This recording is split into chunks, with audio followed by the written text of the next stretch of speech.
So to start designing your own contents, you might have to work around with a lot of shapes and then change the color of the shapes as well. So to bring in shapes, you can go around onto the left side and then click on objects. And over here you can see that you can find a lot of objects, and one of the object types that you can bring in are shapes right here. So let me just go around and bring in, let's say, this triangular shape right here. Simply click and the triangular shape is here, and you can resize it out and place it wherever you want. If I were to click and drag this out, you can resize it from the side as well and keep it wherever you want as well. If I were to click on show more right here, just like this on the shape section, you can also bring in various types of shapes, as you can see right here, with different styles. So I can go around and bring this shape over here by clicking and dragging, and you can see that this is more of a detailed shape right here.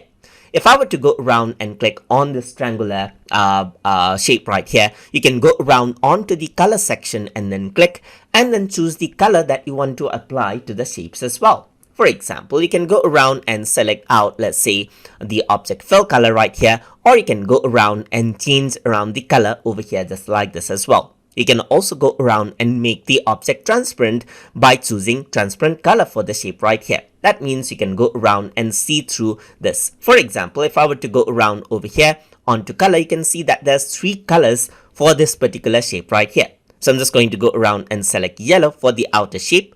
Let me just go around, select green for this shape and white for this shape right here. Right now, you can see this right here just like this.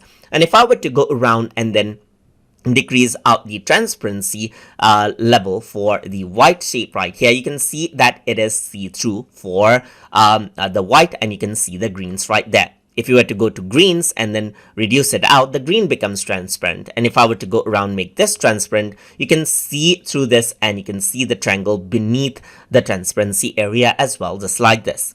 If I were to go around onto this shape and go to colors, I can go around, change around the shape as well. You can also go around and then change around the hex code for the color, as you can see right here. And also go around and take the color picker to choose a color right here just like this. So take a color sample and you can change the color for that shape as well. Let me just go around and increase out the transparency right here. So you can also see the project colors that we have been using. So whatever colors that we use, the project colors are applied right here. It is taken right here. So you can go around and choose the project colors right here, choose around the shades as well, and apply the colors that you want. You can also go around onto the presets right here and choose the color from the preset or the colors from the brand kit as well. You can also go around and edit the brand kit, which we are going to talk about in upcoming videos. So let me just go around back onto my project right here and then go to my project where I have my shapes and the colors right here, just like this. And this is how you can go around and then add in shapes and then change out the shape color inside of VistaCreate projects. So I hope you guys learned something as always. And as always, please like, comment, share, and subscribe.